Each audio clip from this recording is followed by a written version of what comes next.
Day 11 of 90 focused on references. The goal today was making references safe enough that ownership and lifetime stay visible in the code. I did not want a language feature tour.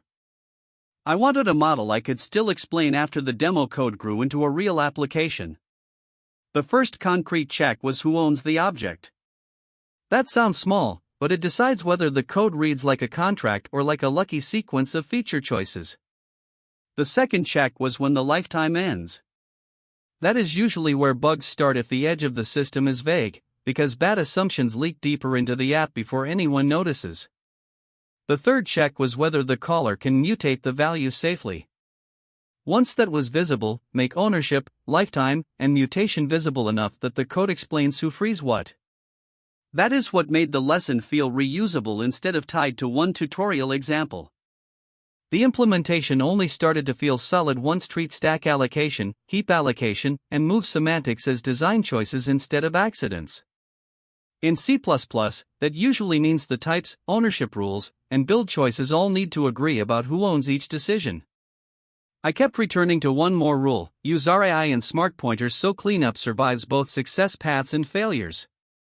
That is the part that shortens debugging because the code tells you where to look instead of forcing you to reconstruct the intent from scratch. The predictable mistakes were letting ownership stay implicit until leaks, dangling references, or double free show up and moving values around without deciding which object still owns the lifetime afterward. They look different on the surface, but both come from letting convenience win over clarity. So my recap for day 11 is simple: making references safe enough that ownership and lifetime stay visible in the code. Keep who owns the object, when the lifetime ends, and whether the caller can mutate the values safely visible, and the code stays much easier to test, explain, and change. One reason I keep drilling these days is that production changes usually alter the surface area, not the core contract. If the contract is clear, the refactor stays local instead of infecting the whole project, and that is a much better place to be when release pressure shows up. That is especially true in C++, where templates, headers, allocators, and threading primitives can all make the code look more connected than it should be. Clear ownership prevents the drift and gives you a much smaller search space the first time something breaks. A lot of debugging time disappears when the request path, thread handoff, or ownership path is obvious from the structure. The language helps, but only if the design is honest and the boundary is visible in naming, types, and flow.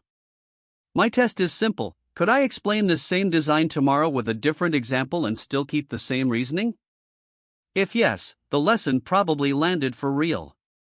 If not, I probably memorized a recipe instead of understanding the trade-off. I also ask where the next teammate would hesitate.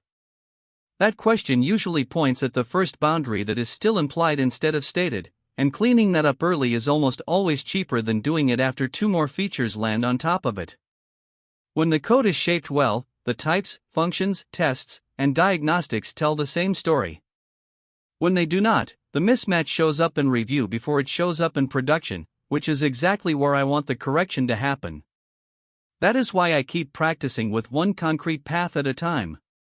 A small path is enough to reveal whether I understand the design or only recognize the tooling around it, and that is a much better signal than just getting the sample app to run once.